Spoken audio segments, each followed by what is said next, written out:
Frères et sœurs dans le Seigneur, paix et grâce ce matin. J'ai un petit enseignement ce matin sur l'autorité spirituelle. Oui, bien-aimés frères et sœurs, parce que il y a peut-être un élément que nous avons du mal à discerner. L'autorité spirituelle ne s'acquiert pas par la prière, mais ça s'acquiert dans les mises à l'épreuve que nous pouvons traverser. Un exemple concret, le Seigneur Jésus-Christ, la Bible dit que bien qu'il était fils de Dieu, il fut mis à l'épreuve et cela lui a appris la soumission au Père. Et dans Matthieu 4, Jésus va être amené dans le désert par l'Esprit afin qu'il y soit tenté par le diable. Alors, le diable va venir le tenter et le Seigneur Jésus va résister. Et à la fin, une chose extraordinaire va se passer, c'est que des anges vont descendre pour l'adorer. Alléluia. Jésus était quelqu'un qui priait tous les jours. Mais c'est lorsqu'il a résisté aux tentations du diable que des anges sont descendus se prosterner devant lui. Alléluia. Donc, frères et sœurs, si nous voulons grandir, arriver à maturité spirituelle, si nous voulons l'autorité spirituelle, nous devons apprendre à manifester les fruits que Dieu attend de nous dans les différentes mises à l'épreuve. Un autre exemple encore avec le Seigneur Jésus. La Bible dit il s'est soumis jusqu'à la mort de la croix.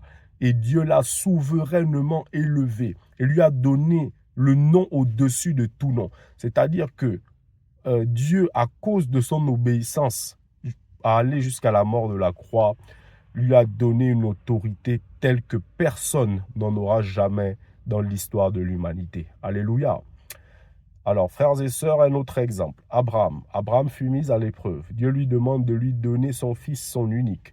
Alors, Abraham va se soumettre à Dieu. Abraham, au moment où il s'apprête à frapper son fils, l'ange de l'Éternel lui dit, arrête ta main et ne l'approche pas de l'enfant. Et là, il lui donne le manteau spirituel de Père des nations. Alléluia. C'est à ce moment-là. Il y avait la prophétie. Mais finalement, la manifestation de la prophétie, elle arrive quand? Elle arrive lorsque Abraham s'est soumis lors de la mise à l'épreuve. Pas lors de la prière. Abraham était certainement un homme qui priait. Mais le manteau spirituel est arrivé lorsqu'il s'est soumis à Dieu lors de cette mise à l'épreuve. Donc oui, ce n'est pas facile. Les mises à l'épreuve, ben, comme le dit la parole, ça semble d'abord un sujet de tristesse et non de joie. Mais elle dit, pour ceux qui ont été ainsi exercés, cela produit finalement un fruit paisible de justice.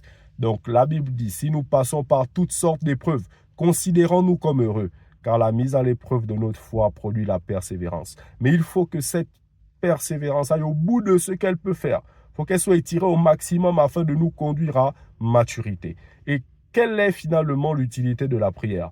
L'utilité de la prière, c'est de nous aider à résister dans ce jour mauvais, nous aider à persévérer, à ne pas baisser les bras et à toujours avoir la paix. Quel que soit ce que nous pouvons traverser, nous pouvons être paisibles si nous avons cette communion avec le Saint-Esprit.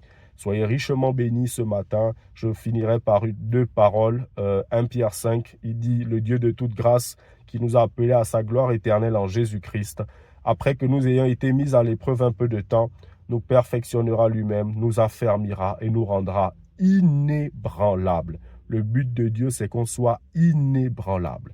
Et j'ai une autre parole, c'est dans 2 Pierre 2, le Seigneur s'est délivré de l'épreuve, les hommes pieux. Alléluia. Soyez richement bénis, toutes choses concourent pour le bien de ceux qui aiment Dieu. Amen.